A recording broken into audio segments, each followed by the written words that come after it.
नमस्कार।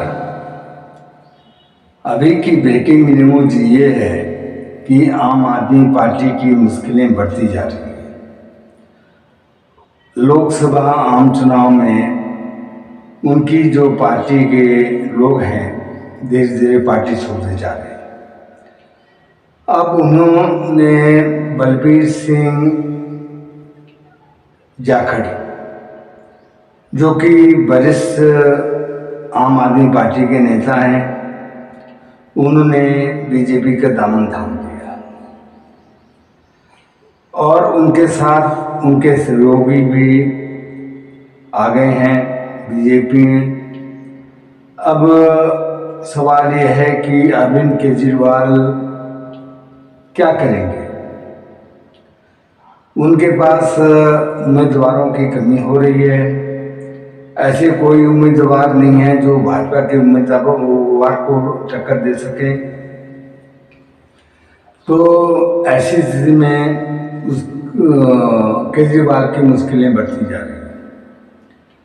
खासकर दिल्ली में, और वैसे तो पूरे देश में हैं, लेकिन दिल्ली में उन्होंने भले कांग्रेस से गठबंधन किया है।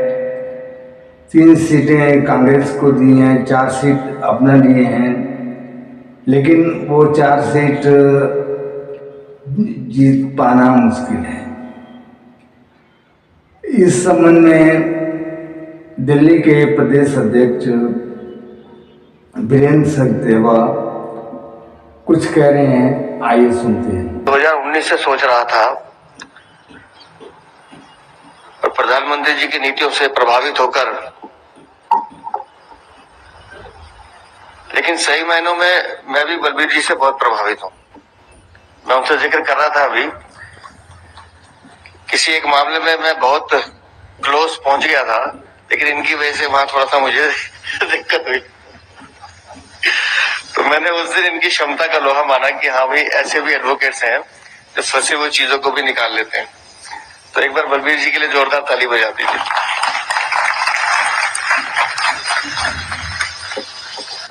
दोस्तों, सही मायनों में हम सौभाग्यशाली हैं जो हम इस इरा में रह रहे हैं। मेरा सौभाग्य है कि मैंने प्रधानमंत्री जी को नजदीक से देखा है, मुझे उनके साथ बैठने का अवसर मिला है। मतलब इस तरह के महापुरुष होते नहीं है, ये सदियों में आते हैं। उनकी जो थॉट है, उनका जो विश्वास है और उनका जो विजन है, अद्भुत है, कमाल है। आज यहाँ कई मातृशक्ति बैठी हैं। मैं भी एक टीवी चैनल से बात कर रहा था, तो मैंने उन्हें बताया कि जब माननीय प्रधानमंत्री जी ने एक नारा दिया था, बेटी बचाओ बेटी पढ़ाओ, तो लगता था नारा है, एक अभियान है जो चलेगा। लेकिन मुझे खुशी इस बात की है कि आज हिंदुस्तान में जो रेशो है गर्ल्स चाइल्ड की, जो पहले कभी कम हुआ करती थी, आज 1000 के मुकाबले 1022 गर्ल चाइल्ड है। ये उस अभियान का असर है। समय लगा आने में, लेकिन आया। दिल्ली हिंदुस्तान की आर्म फोर्सेस में महिला अधिकारी कितनी होनी चाहिए? 2014-15 में जब हमें ये सत्ता मिली थी, उस समय पूरे हिंदुस्तान में सिर्फ 3000 महिला अधिकारी थी। आज वो संख्या 10,000 से ज्यादा है। धीरे धीरे कैसे समाज के हर वर्ग को, हर शक्ति को आगे बढ़ाना, ये माननीय प्रधानमंत्री जी का मूल कार्य है।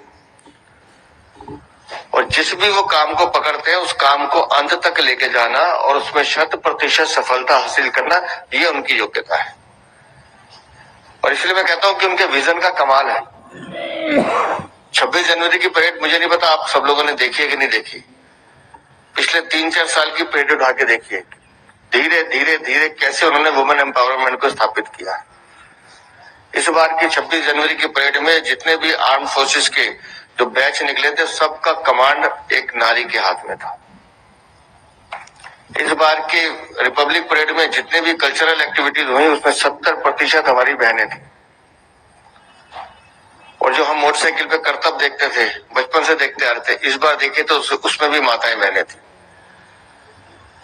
वो सिर्फ संदेश नहीं है, वो संदेश है पूरे हिंदुस्तान की हर बेटी को कि तुम्हारे में ताकत है, तुम आगे जा सकती हो, तुम्हें आगे आना है। और जब मैं बात कर रहा हूं कि समाज के हर वर्ग को साथ लेके चलना है, तो अगर 4 करोड़ घर पक्के इस हिंदुस्तान में दिए गए हैं तो इसी रीजन में दिए गए। ये माननीय प्रधानमंत्री जी का कमाल है। हम सुनते थे कि दिल्ली में आज भी नल से जल नहीं है, ऐसी कॉलोनियां, सैकड़ों कॉलोनियां हैं जहां आज भी पानी टैंकर माफिया के भरोसे बैठते हैं हम। लेकिन पूरे हिंदुस्तान में 13 करोड़ घरों में नल से पानी चला जाए, ये कोई आसान काम नहीं था। और ऐसी एक नहीं, अनेकों अनेक योजनाएं हैं। और मैं इसलिए मैं कह रहा हूं, अगर आप नीतियों से प्रभावित होकर आए तो मैं आपका स्वागत करता हूं, क्योंकि अब उस नीतियों के इम्प्लीमेंट का काम आप लोगों को भी करना है। समाज में हर वर्ग तक हम सब मिलकर दिल्ली वैसी बनाए जैसी दिल्ली होनी चाहिए, वो ये हम सबका भी दायित्व है। कल मैं उसकी घोषणा सुन रहा था दिल्ली के मुख्यमंत्री की, 1000 रुपये महीना देंगे। फिर नीचे ब्रैकेट में क्लॉज लगाया हुआ था कि जो सरकारी नौकरी में है, जो पेंशन लेते हैं, उनको नहीं मिलेगी। तो मैंने एक ही सवाल पूछा कल उनसे, उसका जवाब अभी तक नहीं आया मुझे। पिछले 5 साल से ओल्ड एज पेंशन नहीं बढ़ी है, लोगों को पेंशन नहीं मिल रही, उनके पैसे बता दो कहाँ है। पंजाब के चुनाव को 1.5 साल हो गया, तब से घोषणा हुई है 1000 रुपये महीना देंगे, आज तक नहीं दिया। और दिल्ली तो एनसीआर है, यूनियन टेरिटरी है, एडमिनिस्ट्रेटिव अप्रूवल नहीं ली है, तो लागू कैसे करोगे, इसका कोई जवाब नहीं है। तो घोषणा करना, पिछले 4 साल 4 बार के बजट उठा लीजिए, हर बार आउटकम बजट आता था, इस बार आउटकम बजट नहीं आया है, घाटे का बजट है। हेल्थ सर्विसेज में पैसे कम कर दिए, शिक्षा में कम कर दिए, कोई नया स्कूल कॉलेज बनेगा इसकी घोषणा नहीं की। लेकिन चुनाव सर पर है तो कैसे लोगों को छलना है, इसलिए ये घोषणा कर दी। बोले ये राम राज्य बजट है। बलबीर साहब, बलबीर जी, राम राज्य बजट हमने सीरियल्स में देखा है या अपने देव पुराण में पढ़ा है कि राम राज्य कैसा होता था, जिसमें पिता दशरथ के एक वचन को पूरा करने के लिए प्रभु श्री राम 14 वर्ष का वनवास ले लेते थे। और एक ये राम राज्य है जहां का मुख्यमंत्री अपने सगे बच्चों के सर पे हाथ रख के कसम खाता है कि मैं कोई सरकारी सुविधाएं नहीं लूंगा, कोई सरकारी गाड़ी नहीं लूंगा, सिक्योरिटी नहीं लूंगा। और आलम आप देख रहे हो कि क्या है, गाड़ियों का काफिला भी है, सिक्योरिटी भी है, और जो शीशमहल राजमहल जो बनाया वो तो अद्भुत है। ये राम राज्य है। हिंदुस्तान का ये अकेला मुख्यमंत्री है जिस राम राज्य की बात करें कि एक पौवे के साथ दूसरा पौवा फ्री लेके जाओ, ये राम राज्य है।